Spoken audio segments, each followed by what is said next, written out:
Shalom saudaraku, berjumpa lagi bersama dengan saya, Gembala Jemaat Gereja Isa Al-Masih Lawang Light Generation, Hu-Ha, dalam program Sapa Jemaat di Rumah. Tetap semangat, tetap berpengharapan, dan harus selalu yakin menjadi pemenang-pemenang di dalam Tuhan kita, Yesus Kristus.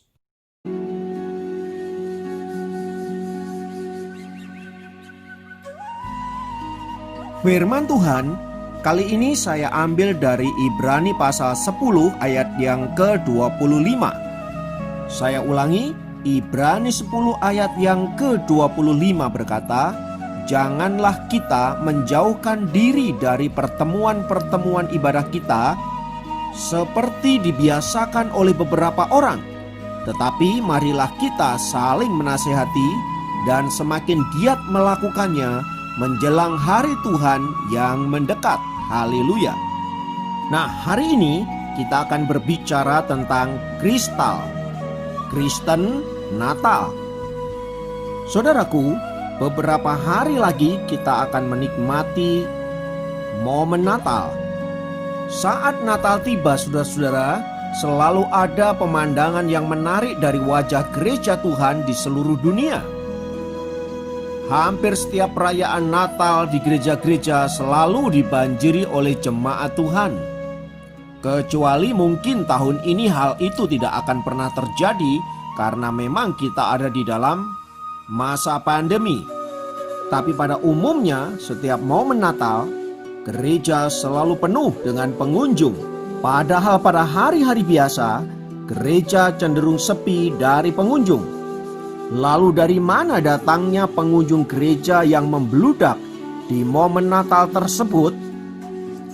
Jemaat dadakan inilah yang sering disebut dengan kristal atau Kristen Natal. Mereka ini biasanya hanya muncul saat Natal tiba. Bagi mereka, muncul setahun sekali di gereja adalah sesuatu yang wajib untuk menunjukkan identitas mereka bahwa mereka adalah orang Kristen. Sekalipun di hari-hari yang lain mereka tidak pernah menghadiri ibadah sama sekali. Paling tidak dengan hadir di ibadah-ibadah Natal bisa mengobati rasa bersalah karena mereka telah berbulan-bulan tidak pernah datang kepada Tuhan di dalam ibadah-ibadah yang ada. Lalu bagaimana tanggapan Alkitab berkaitan dengan orang-orang yang demikian, saudara-saudara? Firman Tuhan berkata dengan jelas di dalam Ibrani 10 ayat yang ke-25 tadi, agar kita orang-orang percaya setia di dalam persekutuan kita seorang akan yang lain di dalam ibadah kepada Tuhan. Selain untuk menunjukkan ucapan terima kasih kita karena Kristus telah menyelamatkan hidup kita, ibadah juga merupakan bentuk kerinduan kita akan mengalami pemulihan daripada Tuhan. Lewat ibadah-ibadah yang ada, kita dibangun, kita dikuatkan, kita diteguhkan di dalam pengiringan kita akan Tuhan. Mereka yang tekun beribadah ini, saudara-saudara, bukanlah orang Kristen yang sempurna tentunya. Dan justru karena hal itulah, maka mereka tekun mencari Tuhan agar hidup mereka senantiasa disempurnakan, diperbaharui sedemikian rupa. Kesadaran bahwa kita butuh Tuhan, bahwa kita tidak sempurna, bahwa hidup kita lemah dan tidak berdaya, mendorong kita untuk mencari wajahnya di dalam persekutuan-persekutuan yang ada, saudara-saudara. Karena itu tidak heran di dalam firman Tuhan tadi dikatakan agar kita tidak menjauhkan diri dari pertemuan-pertemuan ibadah kita. Adapun tujuan dan maksud dari firman Tuhan itu bukan untuk kepentingan Allah, karena memang Tuhan adalah Allah yang sempurna.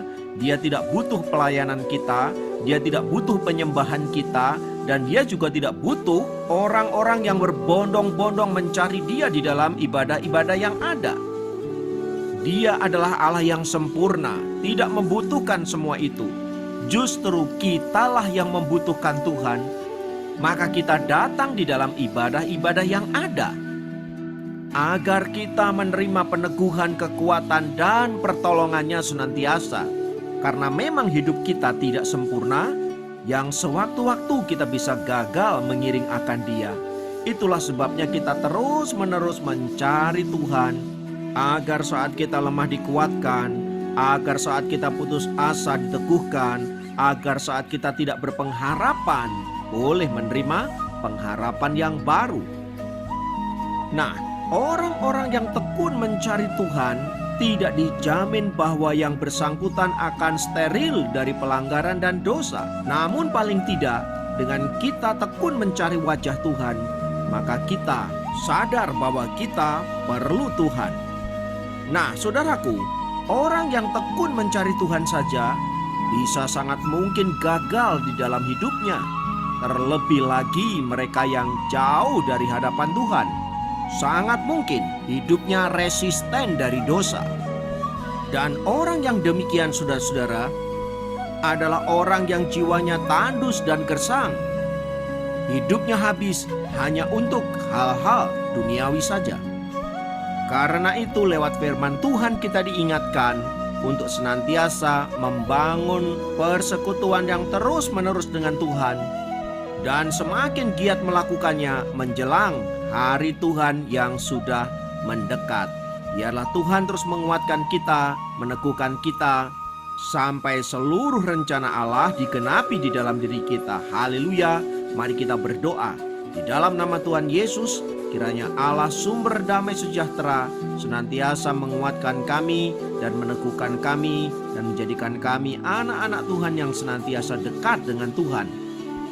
Roh Kudus bantu kami agar kami terus membangun persekutuan yang indah, hidup di dalam ketaatan firman, dan siap menjadi saksi Tuhan di tengah-tengah dunia yang penuh dosa ini. Terpujilah nama Tuhan kekal selamanya. Dalam nama Yesus kami berdoa. Haleluya. Amin. Demikian program Sapa Jemaat kali ini. Sampai jumpa dalam program Sapa Jemaat yang lain. Tuhan Yesus memberkati.